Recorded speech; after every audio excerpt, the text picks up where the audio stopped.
시가서입니다. 시가서는 이해하는 것도 그렇고 연구하기도 그렇고 좀 까다롭습니다. 그 시가라는 말이 그러니까 노래 또 시, 뭐 이렇게 산문 이런 것이 아니라 어떤 운율이 있는 이야기 뭐 이런 식이거든요. 그리고 또 시가서를 지혜서라고도 이렇게 부르는데 이 지혜서를 이해하는데도 조금 공부가 좀 필요하긴 합니다. 예를 들면 전도서 같은 경우는 그게 그 의미가 잘 전달되지 않습니다라고 여쭙는 분들이 종종 있습니다.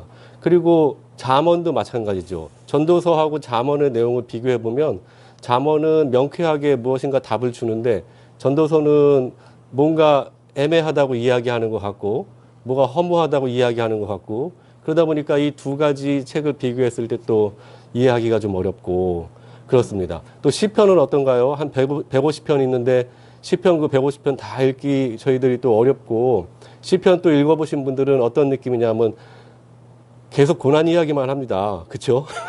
시편의 1, 2, 3권을 읽으시면 여러분들 대부분 탄식하는 이야기, 뭐 이렇게 하나님께 간구하는 이야기, 막 이렇게 어려움 속에서 하는 그 이야기를 하는데 뭐 그 시편이 그 시편 같고 그렇습니다. 그래서 좀 이 지혜서를 다루는 데는 좀 저희가 시간이 좀 필요하고 좀 많이 읽어봐야 되고 또 어느 정도의 가이드가 좀 필요합니다. 그래서 오늘 저하고 이렇게 보시면서 지혜서, 시가서 이렇게 읽고 이해하시는데 가이드가 좀 되고 여러분들께서 각자 읽어가시는데 도움이 되었으면 좋겠습니다. 먼저 시가서라고 하는 것, 또 지혜서라고 하는 것, 욥기, 시편, 잠언, 전도서 이 5가지 성경책이 다른 성경들과 어떤 관계에 있는가, 특히 모세오경과 어떤 관계에 있는가 여러분들과 함께 보겠습니다. 저희들 우리 화면에서 보시면은 모세오경 맨 위에 중앙에 있죠. 그리고 가운데 레위기라는 책이 있고 그 옆으로 창세기, 출애굽기, 신명기, 민수기라는 책이 위쪽에 있습니다. 여러분들 화면 공유하고 계시죠? 자, 위쪽에 보면 레위기라는 언약을 하나님께 받고 그 언약과 관련해서 언약의 주인이 누구냐라는 것을 창세기가 기록을 하고 있고 또 그 언약의 목적이 무엇이냐, 그러니까 구원에 대한 이야기가 출애굽기에 있고 그리고 그 언약을 가지고 이스라엘 백성들이 광야에서 훈련하는 이야기를 민수기에서 우리가 볼 수가 있고 또 신명기는 그 하나님께서 주신 그 언약을 다시 한번 해석해서 새로운 세대에게 반복해주는 그러한 이야기였습니다. 그 모세오경을 중심으로 성경이 시작되고 또 성경을 이해하는데요. 이스라엘 백성들은 그래서 이 모세오경을 매우 중요하게 다루었습니다. 심지어 이 모세오경을 다 외우시는 분들도 계시다고 하고 이 모세오경이 삶의 가장 중요한 하나님의 말씀이라고 이렇게 받아들이고 있습니다. 좀 이따가 제가 시가서를 말씀드릴 때 시가서가 모세오경의 어떤 그 구조 그리고 내용을 차용을 했다는 말씀을 드릴 텐데 그 이유도 제가 말씀을 드리겠습니다. 자, 모세오경을 중심으로 우리 그 언약, 하나님께서 주신 그 언약에 대한 반응, 그것을 기록한 게 역사책이었어요. 그래서 우리 대표적으로 열왕기서 보았죠. 그리고 열왕기서에 보면 예언서들이 있는데 자, 예언자들이 왜 나왔겠는가? 그거는 이미 여러분들께서 들어서 아시겠죠. 그죠? 어제 말씀드리신 것 같은데 우리 강사분들께서 하나님의 언약을 이스라엘 백성들이 어기고 하나님을 떠나니까 예언자들이 하는 말이 대표적으로 뭐였냐면 하나님께 돌아오라, 여호와께 돌아오라, 여호와께 돌아가자, 이거였어요. 결국에 하나님의 말씀에 불순종해서 하나님께 돌아가야 된다라는 이야기를 예언자들이 하는데 그것을 신약에서는 회개라고 하죠. 그래서 회개를 우리가 해석을 할 때 단순히 우리가 뭐 의식 중에 무의식 중에 저지른 죄를 하나님께 고한다라는 개념을 넘어서지요. 회개할 때는 저희가 하나님께 저희의 온 몸이 이렇게 하나님께 다시 돌아가는 것, 저희의 온 존재가 하나님께 이렇게 돌아가는 것, 바울 사도님의 표현에 의하면 저희의 온 존재가 산 제물로 하나님께 드려지는 것, 그것을 이야기하거든요. 그 회개를 촉구했던 것, 하나님께 돌아가라고 촉구했던 것이 예언서죠.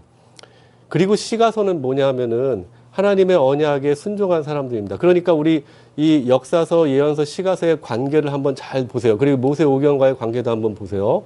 시가서를 우리가 볼 때는 그러면 하나님 말씀에 순종한 사람들에 대한 이야기가 그 안에 포함되어 있다는 거예요. 그 사람들이 하나님께 대한 고백을 시가서가 포함하고 있고, 찬양을 포함하고 있고, 노래를 포함하고 있고. 그러니까 우리 시가서를 좀 이따가 보실 텐데 그 시가서에 나오는 인물들이 있어요. 예를 들면 잠언에 보면 솔로몬 있고, 아굴 있고, 르무엘 있고, 르무엘 어머니도 뭐 이렇게 등장하고 하는데, 자, 이분들의 특징이 뭐겠어요? 하나님 말씀에 순종하신 분들. 솔로몬은 좀 물음표가 붙긴 합니다. 그래서 솔로몬은 집권 초기에는 하나님 이렇게 막 찬양하다가 어느 순간에 해외에서 그 이방 여인들을 이렇게 막 자기 후궁으로 드리고 그러면서 이방 신들까지 다 이렇게 들어오게 하고 그것을 용인하고 그랬던 어떤 그 역사가 또 있고 그러다가 하나님을 떠나는 그런 역사를 우리가 보는데 어쨌든 솔로몬이 하나님께 신실했던 그때도 있었다. 그리고 나서 하나님을 떠나는 그런 인생 여정을 살았다라는 것을 보면 시가서에서 우리가 솔로몬을 볼 때, 그래도 하나님께 순종했던 그 솔로몬을 우리가 볼 수가 있어요. 또 뭐, 아굴도 마찬가지고, 르무엘도 마찬가지입니다. 그리고 시편에 가면 다윗 있죠, 고라 있죠, 아삽 있죠, 모세도 나오고, 이름 모를 그 시편 저자들도 나오고, 그 모든 사람들이 하나님의 언약에 대해서 순종하는 마음으로 사셨던 분이라고 우리가 볼 수 있는 거죠. 왜냐하면 그분들의 고백과 찬양과 노래가 시가서에 담겨 있기 때문에 그래요. 더 자세한 사항은 제가 시가서 한 권 여러분들께 설명드리면서 말씀드리도록 하겠습니다. 자, 그리고 성경에는 역사서, 예언서, 시가서에서 하나님 말씀을 가지고 살았던 사람들 이야기를 쭉 하면서 불순종한 사람들의 이야기, 그리고 순종한 사람들의 이야기를 기록을 합니다.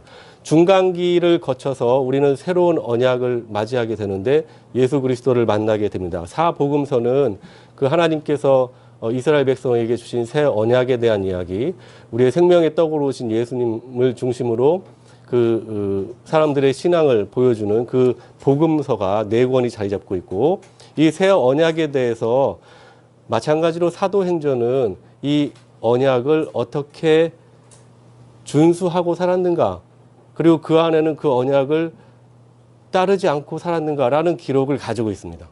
그죠? 우리 사도행전 보면은 뭐 제사장들 이야기도 어떻게 나오고 또 바리새인 이야기도 나오고, 그리고 더 중요한 거는 복음서에서 이미 그 모든 순종과 불순종의 이야기를 예수님께서 하셨고 또 순종하는 사람들, 불순종하는 사람들 다 보여주셨어요. 자, 사도행전은 그 새 언약을 어떻게 가지고 살았는가 하는 그 분들의 이야기를 중심으로 그렇게 이어집니다. 그리고 서신서는 그 새 언약을 해설을 하는 그런 내용이죠. 서신서를 우리가 보게 되면 특히 바울 서신 같은 경우는 앞에서 하나님께 받은 어떠한 그 말씀에 대한 이야기를 설명을 쭉 하고 그 다음에 뒷부분에서는 그 말씀을 어떻게 우리가 삶에 적용할 것인가에 대한 이야기를 하게 됩니다. 그래서 새 언약을 해설하는 그러한 성경책들을 우리가 서신서라고 보고, 그리고 마지막에 요한계시록은 그 모든 약속들이 옛 언약부터 시작해서 새 언약까지 하나님께서 이스라엘 백성들뿐만 아니라 우리들 그리고 앞으로 미래 세대들까지 주신 모든 약속들이 성취되는 성경의 결론 부분이 요한계시록에 기록이 되어 있습니다. 우리 맨 마지막 날 요한계시록도 들을 텐데 이 성경의 상관관계를 여러분께서 기억을 하시고 들으시면 좋을 것 같습니다. 자, 시가서 개관 다음 넘어가겠습니다. 시가서들은 아까 말씀드린 대로 5권의 책이 있는데 하나는 욥기, 시편, 잠언, 전도서, 아가서 이렇게 5권이 있죠. 그런데 이 5권이 어떠한 주제를 가지고 있는가, 이것을 먼저 여러분께서 이해하시면 각 그 성경책을 보시는데 상당히 좋습니다. 욥기는 우리가 보편적으로 통상 이해할 때는 고난에 대해서 이야기한다고 우리가 봅니다. 그러니까 욥기의 주제를 놓고 봤을 때 욥의 고난, 그리고 그 고난을 인내했을 때 하나님께서 어떻게 해주셨는가, 복을 주셨다라는 그 결론으로 이해하기 쉬운데, 그 이야기도 욥기에 담겨 있지만 사실 욥기의 중요한 주제는 뭐냐면 이스라엘 백성이 혹은 우리가 혹은 전 세계인들이 절대적으로 신뢰할 수 있는 그 누군가가 누구냐는 거죠. 그것이 바로 하나님이라는 이야기입니다. 그래서 욥기를 우리가 보았을 때 그것을 하나의 단어, 하나의 어떤 일반적인 표현을 하게 되면 개인의 고난이다. 그런데 그 개인의 고난 속에서 하나님을 우리가 절대적으로 신뢰해야 된다라고 하는 것을 욥기가 보여주고 있어요. 시편도 마찬가지입니다. 시편은 5권의 책으로 이렇게 권수로 나누어질 수 있는데 결국에 시편이 이스라엘 민족의 역사를 담고 있고 또 그 역사 안에 각 개인이 하나님을 어떻게 만나느냐에 대한 그 노래, 찬양, 시를 담고 있거든요. 그런 면에서 보았을 때는 이스라엘의 진정한 왕이 누군가를 이야기합니다. 시편의 1, 2, 3권은 다윗의 일생을 통해서 기록이 되어 있고 4권, 5권은 아수르 바벨론 포로기 그 다음에 다시 그 회복되는 이야기로 주제가 이렇게 형성이 되어 있는데 그 주제를 하나로 보았을 때 과연 이스라엘 백성에게 진정한 왕이 누구였는가? 그리고 예수님을 믿는 우리에게 진정한 왕은 누구신가? 라는 것을 시편이 보여줍니다. 물론 시편을 다른 구조로 볼 수도 있는데 그 두 가지 이야기를 시편에서 자세하게 말씀드리겠습니다.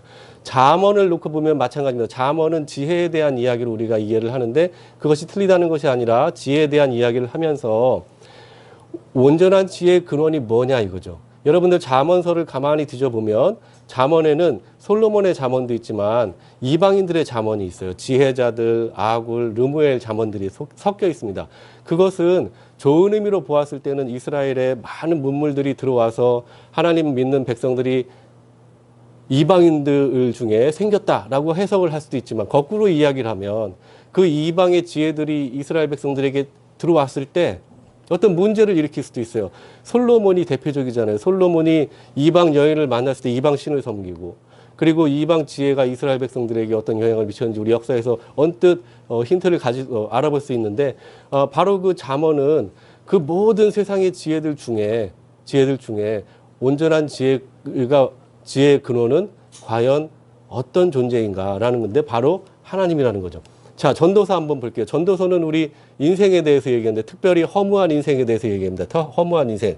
자, 전도서를 이해할 때 전도서를 하나님 빼고 이해하면 도저히 이해가 안 됩니다. 앞에서는 잠언에서는 지혜를 막 설명하고 그러면서 지혜의 근원은 하나님이시고 하나님을 경외하는 것이 근본 이렇게 이 얘기를 하는데 전도서에서 말씀하는 건 뭐냐면 인생의 여러 가지 단면들을 보여주는데 그 인생이라고 하는 것은 하나님과 함께하는 거, 하나님께서 섭리하시는 인생이라고 하는 거예요. 하나님께서 이끌어 가시는 세상이라고 하는 거죠. 그 배경에서 전도서를 보셔야 이해가 됩니다. 제가 자세히 말씀을 드리겠습니다. 자, 아가서는 사랑에 대해서 이야기를 하는데 마찬가지입니다.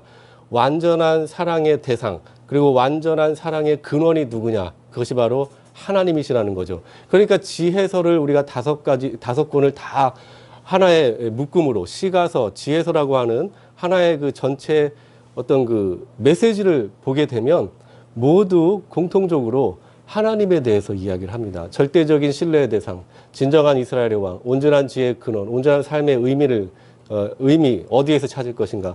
그리고 완전한 사랑의 대상이, 사랑의 근원이 무엇인가? 바로 하나님이시라는 거죠. 하나님이시라는 거예요. 그 이야기를 우리가 지혜서에서 하게 됩니다.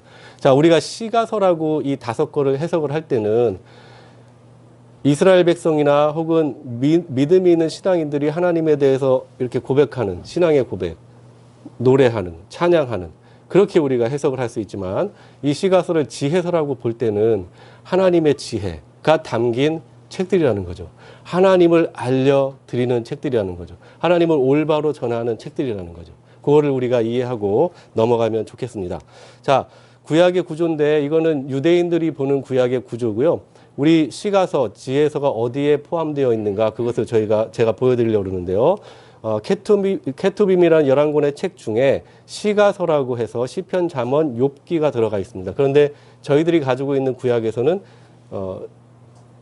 욥기, 시편을 따로 이렇게 떼내고 그 다음에 잠언, 전도서, 아가서를 떼내죠.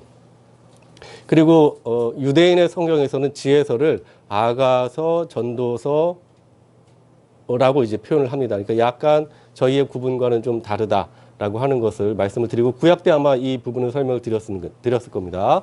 저희가 보는 그 성경의 구조인데, 우리 시가서 5권이 욥기, 시편, 잠언, 전도서, 아가서 이렇게 구성이 되어 있고, 배경을 보면 욥기는 창세기 쪽에 저희가 배치를 하고 있고요. 시편, 잠언, 그다음에 전도서, 아가서는 사무엘 하부터 열왕기 서까지 이렇게 저희가 배경을 놓고 설명을 드리고 있습니다. 그리고 이 도표는 여러분들께서 한 2번 정도 보셨는데, 우리 각 책들을 유대인들은 어떤 때 읽었는가, 어떤 절기에 읽었는가라고 하는 것을 여러분들께 설명을 드리는데요. 저에게 속한 책들은 아가서가 있고, 그다음에 전도서가 있죠. 전도서 같은 경우는 초막절, 나팔절, 초막절 이때 읽었다고 하는 것, 그다음에 아가서는 유월절, 무교절, 그 어간에 읽었다고 하는 것, 그것을 여러분께서 참고해 주시면 좋겠습니다.